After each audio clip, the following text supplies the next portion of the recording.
decisão compartilhada entre médico e paciente, que todo mundo tem que aprender que não é o médico que escolhe o remédio sozinho, o paciente tem que participar da decisão. Então, eu acho que a gente pode passar pela sua história e aos poucos a gente pode fazer alguns apontamentos, alguns comentários. Então, conta pra gente como é que foi sua descoberta da IME, o que você sentiu primeiro, o que você procurou, como é que foi tudo isso? Então, na verdade, eu estou fazendo esse mês 1 ano de diagnóstico, estou fazendo aniversário, é um diagnóstico bem recente. E eu estou aprendendo ainda a viver com esclerose, estou tentando me acostumar, mas às vezes eu acho que eu estou num corpo que não é meu. Mas acho que é um processo mesmo. Como é que foi? Como é que foi? Na pandemia, comecei a sentir muita dificuldade de enxergar. Mas eu achei que fosse por conta da idade, porque eu fiz 40 anos, né? Na pandemia, eu estava com 41 e estava com uma demanda de trabalho online muito grande que eu nunca tinha tido. Eu sou professora, primeira formação em História, e eu estava aquela coisa da aula online e a tecnologia, para mim era todo mundo novo. E eu comecei a sentir uma dificuldade para enxergar. Mas como estava na pandemia, eu ia ampliando a tela e assim, vida que segue. Também não queria ir no oftalmologista naquele cenário que a gente se encontrava, né? E fui deixando, fui deixando, fui deixando. Quando eu voltei, em 22 de fevereiro, a gente voltou para a escola escalonado. Então, é um esquema bem tranquilo de 4, 5 alunos. Mas quando voltou em 2022, em fevereiro, com as turmas cheias, full, que eu tinha 42, 43, eu vi que eu não estava enxergando. Mas não era assim, dificuldade de enxergar, não. Não estava enxergando mesmo. Eu falei, cara, tô com algum problema. Acho que eu preciso acho que eu preciso de um oftalmologista. Aí eu comecei, eu nunca pensei em esclerose, na verdade eu nunca nem tinha escutado. A esclerose múltipla para mim era a doença da Cláudia Rodrigues, que a gente escutava muito falar na mídia da Cláudia Rodrigues e tal. E foi mais ou menos na mesma época que a Guta Estresse estava também investigando para fechar o diagnóstico. Eu lembro disso, sabe? Eu lembro dessas movimentações, mas eu também não sou muito de televisão e dessas coisas, então para mim fui lá. E o oftalmologista teve muita dificuldade. Passou um monte de exame, e eu ia e voltava, e nada conclusivo. Aí eu fui ficando com raiva, eu só queria um óculos, porque eu só queria enxergar. Eu sou muito ligada no 220, então para mim era um processo muito demorado. Aí eu troquei de oftalmologista. Aí o segundo oftalmologista falou assim para mim: Você já foi no neuro? Eu falei: Não, nunca fui. Aí lá fui eu pro neuro. Aí quando eu cheguei no primeiro neuro, ele já desconfiou ali de cara, porque ele fez aqueles testes do martelinho, da sensibilidade, e ele falou assim pra mim: Você já fez ressonância? Eu falei: Nunca fiz. Só tinha feito do cotovelo. Aí eu falei: Não, de crânio não. Eu falei assim: Então você vai nesse lugar, vai fazer ressonância com essa pessoa. Aí eu falei: Mas só serve com ela. Aí ali naquela primeira ressonância ele já mandou fazer a ressonância com a Fernanda Rueda. Eu não sabia nem quem era, mas ele foi muito claro: tem que ir nesse lugar fazer. Eu tava tão nervosa, ele me viu nervosa e falou assim: Eu vou marcar para você. Aí marcou para mim. Foi um médico muito legal. Aí fiz a ressonância, aí veio a sugestão. Manda assim, pesquisar mas enfim, já aparece lá, sugestão, diagnóstico, esclerose múltipla. Voltei para com esclerose. Trabalho parto, uma coisa assim. Mas eu vou te encaminhar para um lugar que trabalha com esclerose. Aí lá fui eu para o Centro de Doenças Desminimizantes, que eu não sabia nem o que era isso, da Rede Dó. Eu sou, acho que por conta dessa minha trajetória acadêmica como professora, e também fui professora universitária há muitos anos, eu tenho isso de entender as coisas. Para mim, não bastava alguém me dar esse diagnóstico, falar que eu tinha esclerose e me passar um remédio. Aí eu comecei loucamente. Aí o seu emocional fica abalado. Fica louco, na verdade, né? Ainda está. Aí eu comecei a ler, a estudar, e que é isso, gente? Que mielina, que troço é esse? Não sei o que. De onde veio isso? Eu queria saber de onde tinha vindo aquilo. Eu falei: Gente, de onde veio isso? Você brotou aonde? Porque eu sou uma pessoa sempre comi bem. Tem uns anos que eu fiz uma reeducação alimentar. Sempre não, mentira, né? Há 15 anos atrás. Eu tive um problema de vesícula. tirei a vesícula, entrei no hospital muito mal, quase tendo septicemia, quase morri.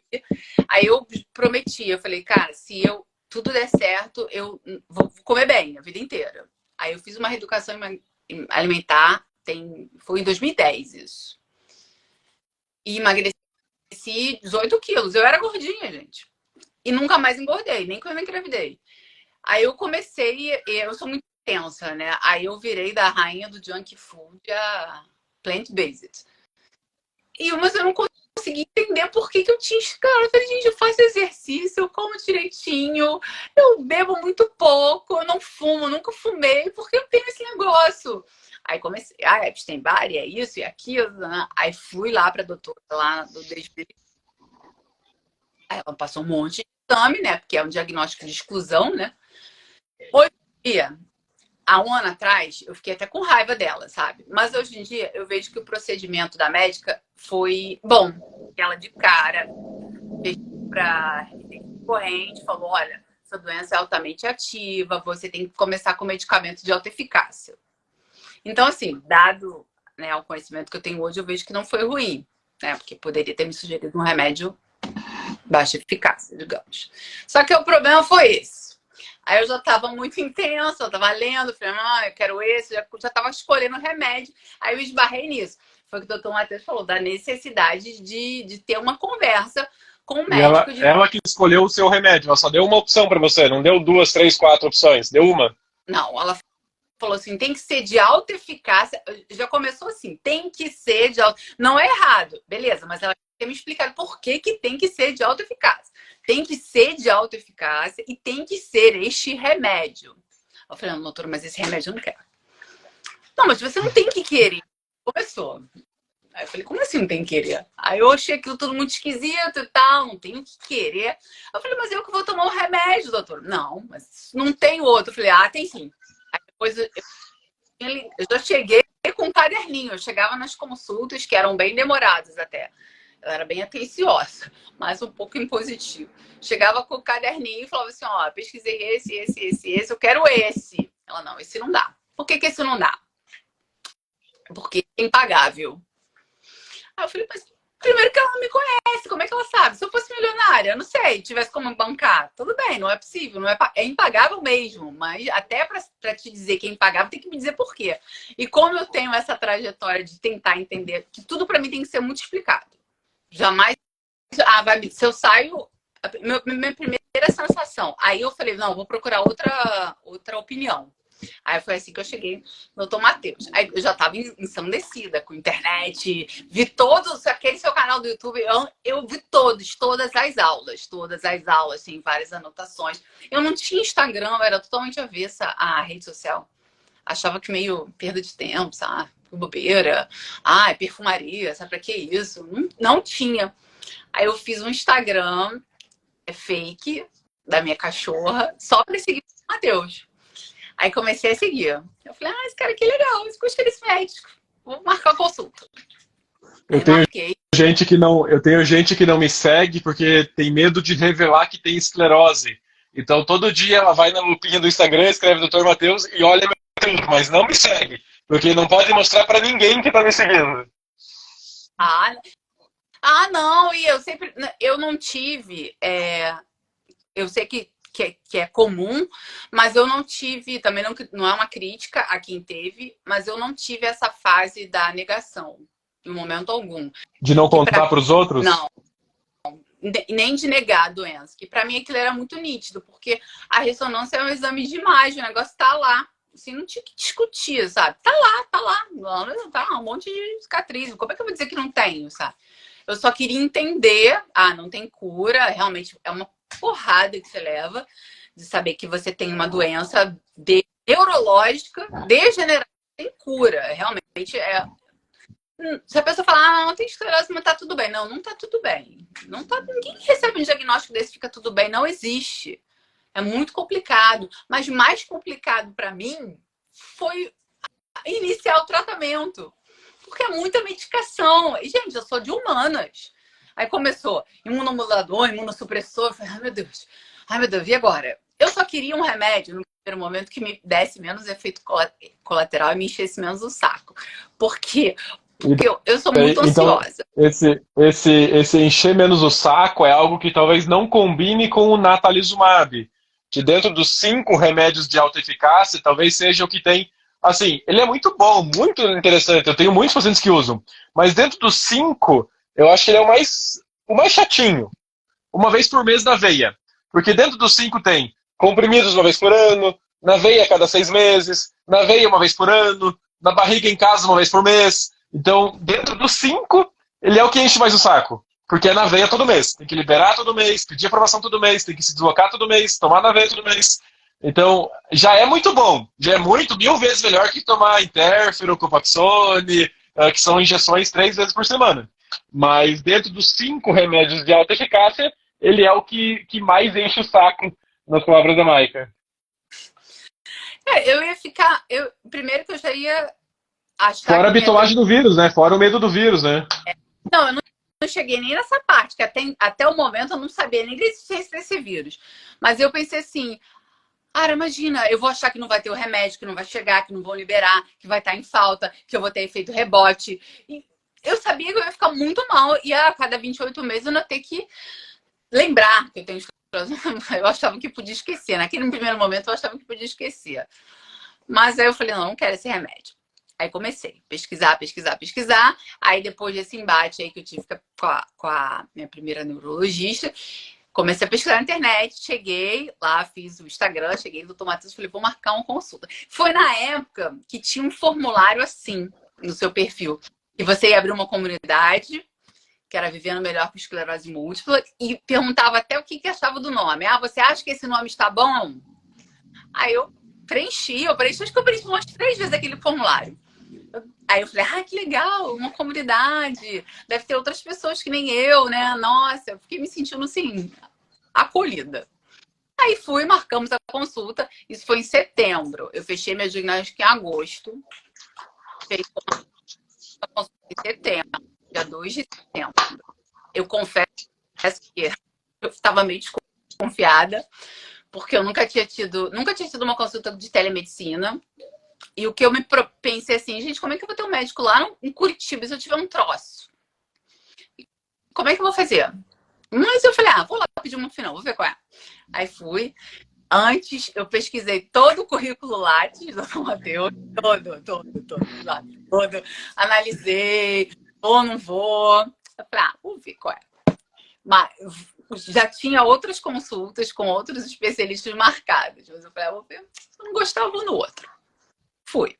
Gostei. Aí conversamos sobre a medicação e eu gostei muito da abordagem do Tomás, porque foi exatamente isso. Você conversou comigo como se eu fosse uma pessoa igual. Não sentia, desculpa aí os médicos, mas eu acho os médicos um pouco soberbos, sabe?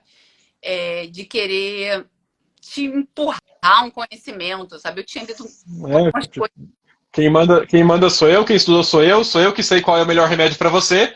Talvez ele saiba do ponto de vista técnico e doença, mas escolher um remédio é muito mais do que isso. Tem que saber as vontades. Tem gente que odeia injeção, que vai esquecer o comprimido, que quer viajar, que quer ficar mais livre, mais solto do centro de infusão, não quer ficar amarrado uma vez por mês, não pode fazer uma viagem um pouquinho mais longa, fica com medo do vírus. Então, se for escolher puramente por motivos técnicos, todo médico sabe escolher. Mas uma escolha sempre é uma decisão compartilhada que a gente está escolhendo um remédio para a pessoa, não para a esclerose da pessoa, é para a pessoa que toma o remédio. Então é uma decisão que tem que levar muitas coisas em conta. Então, aí você ganhou meu coração ali, meu coração médico. Sabe? Eu falei, cara, como assim? Ele tá conversando comigo? Não, eu quero. Vamos lá. Aí eu lembro que a gente chegou à conclusão que uma Venclade seria uma opção interessante. Naquele momento, para mim, era a melhor opção. E aí, 2 horas depois, chegando no e-mail, os pedidos. Eu falei, gente, que coisa rápida. Aí eu pedi a Bradesco, mas você foi muito claro, né? Que não ia ser fácil, que o plano ia negar, por ser uma medicação de uso oral, que podia pedir, que alguns pacientes conseguiram na amizade, mas que era difícil. E foi exatamente aquilo, né? Foi todo um processo. Mas, como eu falei, Eu Eu acho que o paciente tem o direito de saber quais são todas as medicações disponíveis. Vai que você é rica, milionária e eu não sei. Por que eu tenho que te falar, não, segue esse protocolo, quando a pessoa pode buscar o que é o melhor da medicina, o que é o melhor que encaixa para aquela pessoa? E eu sempre falo assim, não, ó, esse remédio aqui a gente consegue no SUS, esse remédio aqui a gente consegue no convênio, esse daqui provavelmente vai negar e já tem o seu plano B, que é ou justiça ou dar um passo para trás e voltar pro natalizumab. Então, a maioria das minhas consultas, se tiver alguém que consulta comigo, vai escutar uma coisa parecida. Ó, os 5 remédios de autoeficácia são esses, podemos escolher qualquer um desses que eu fico tranquilo para sua doença. Alguns têm um caminho mais fácil, alguns têm um caminho mais difícil, mas o importante é você estar tranquilo com a sua decisão, é você que vai colher os frutos bons e os frutos ruins desse remédio, não eu. Para mim é muito fácil estar do lado de cada da consulta e ficar jogando remédio cheio de efeitos colaterais, cheio de riscos, cheio de problemas. Então é importante que o paciente participe da decisão. Por vários motivos diferentes, vocês têm muito mais poder de acertar na escolha do que a gente. Eu só vou acertar do ponto de vista da doença. E tem 10 outros pontos de vista de viagem, efeitos colaterais, via de administração, frequência de administração, custo, gestação e efeitos colaterais, que só vocês podem saber. Eu acho que mais que isso também é uma questão de você aderir ao seu tratamento. Porque mesmo que depois de você entenda dele... O melhor remédio é aquele que você toma. Não adianta eu dar o melhor do mundo, sendo que você não vai tomar. Então o melhor é aquele que você toma e vai aderir. Não vai tomar e não vai acreditar, sei lá. Ou vai se arrepender, vai falar assim, eu devia ter aquele outro, viu? Fui no médico, eu me ferrei. Vai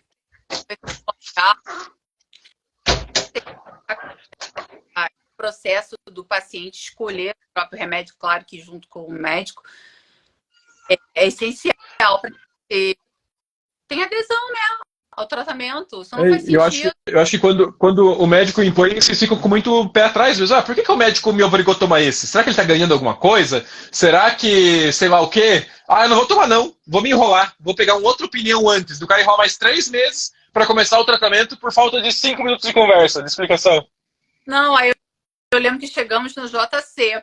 Ela falou assim, assim que fazer esse exame. Aí explicou da LEMP. Aí eu já falei, isso tem uma coisa errada. Que o laboratório tá falando que eu vou fazer um exame que custa 10 mil. Que na Dinamarca, não, tem uma coisa errada. Aí eu já comecei. Falei, não, tem alguma coisa errada. Que laboratório? Depois eu entendi o rolê do negócio. Mas eu fiquei muito desconfiada. Aí eu fiquei com ranço. Falei, não quero esse remédio, não. Mas foi um processo. Mas eu lembro muito bem daquela primeira consulta que você falou assim, deixa o natalizumab para um plano B. Aí eu fiquei com aquilo na minha cabeça, falei, não, se não der certo, vai ter que ter. Eu tinha o plano A, pedi o remédio, que foi negado. Eu tinha o plano B, judicializar. E eu tinha outro plano também. Aí eu falei, não. Aí lá fui eu, porque eu tenho nacionalidade espanhola, aí lá fui eu pro consulado Choramingar, do serviço social. E lá está no serviço público de saúde. Aí eu tinha o plano C.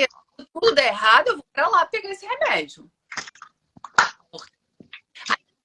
Aí, não, vamos ver qual é a vara de justiça mais favorável. Eu lembro que aí eu fiquei enlouquecida, eu não conseguia pensar em mais nada, eu não conseguia fazer mais nada. Eu não dormia, eu não comia. Aquela minha primeira postologia, eu estava com 58 quilos. Cara, eu sou muito alta, gente. Eu tenho quase 80, não dá pra pesar 58 quilos. Mas eu não comia, eu não fazia nada, eu tava muito doida. Porque eu não conseguia pensar em outra coisa que não fosse conseguir esse remédio. Que eu achava que o remédio ia resolver a minha vida. Eu falei, cara, vou tomar esse remédio, alta eficácia, vai ficar tudo bem. Com remédio com o nome desse é muito bom. Aí fiquei lá lendo todas as decisões judiciais. Aí cheguei à conclusão que a vara de São Paulo era mais favorável, acabei entrando lá. Mas até que foi rápido, né? Porque a gente fez a consulta em setembro e o remédio chegou em outubro, dia 2 de outubro. Foi meio... Muito rápido. Menos de um mês entre consulta, processo e engolir o comprimido. 2 de outubro engoliu o comprimido. Engoliu o comprimido. 30 dias depois da consulta. 30 dias depois da consulta. 30 dias. Tem muita gente que acha que o processo vai demorar 2, 3 anos para ganhar o remédio. Eles não entendem o conceito do liminar. Mesmo já trazendo muitos advogados aqui, eles não têm. Muita gente acha, não, doutor, mas se eu entrar na justiça, eu vou ter que esperar 3 anos para tomar o remédio? Não tem sentido. Eu entrei uma terça-feira, na quarta-feira tinha saído a liminar, na terça-feira da semana seguinte eles estavam me entregando remédio. Em casa.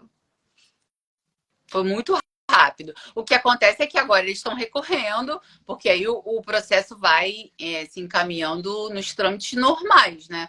Eles estão recorrendo. Tá até agora recorrendo, não teve decisão judicial. E agora uma pergunta pessoal. Você já falou com o advogado para pedir o segundo ano ou ainda não está na época ainda? Já falei com o advogado, já falei com a Bradesco. E a Bradesco alega que na época que eu falei, faltavam 3 meses e meio. Alega que está faltando 3 meses e meio, então ela não é obrigada a fornecer. O advogado diz a mesma coisa. Aí, esperando chegar início de setembro para novamente começar o processo com a Bradesco. Porque eu Tá não quase? foi. Oi? Tá Não, quase, hein? Já mais um mês só. tá quase. Eu queria já ter os comprimidos na minha casa, já para ficar mais feliz, mas não rolou. Enfim. Ai. Então, esse é o primeiro tópico, que é sobre decisão compartilhada. Então, eu acho muito importante que nenhum paciente tenha o remédio enfiado goela abaixo, porque o médico quer, porque o protocolo do SUS manda, porque o protocolo dos convênios manda.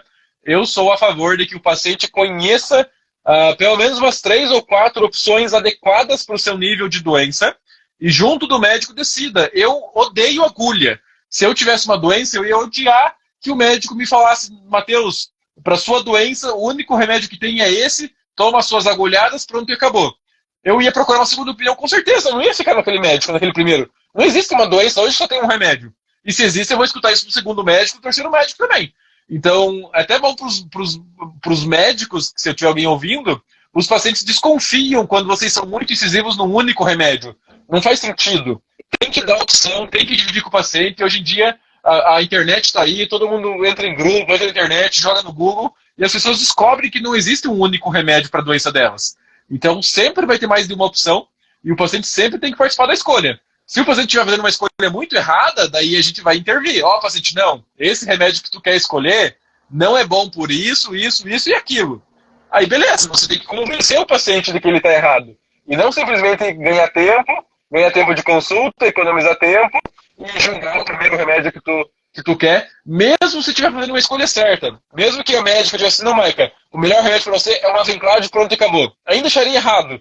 Mesmo eu acertando, eu acharia errado, porque eu acho importante dividir as decisões, as informações, e fazer o paciente participar da escolha, porque isso empodera o paciente, deixa ele mais responsável no tratamento dele, deixa ele mais confiante no tratamento dele. Isso faz toda a diferença. O paciente vai pegar mais firme em todo o resto que é preciso também.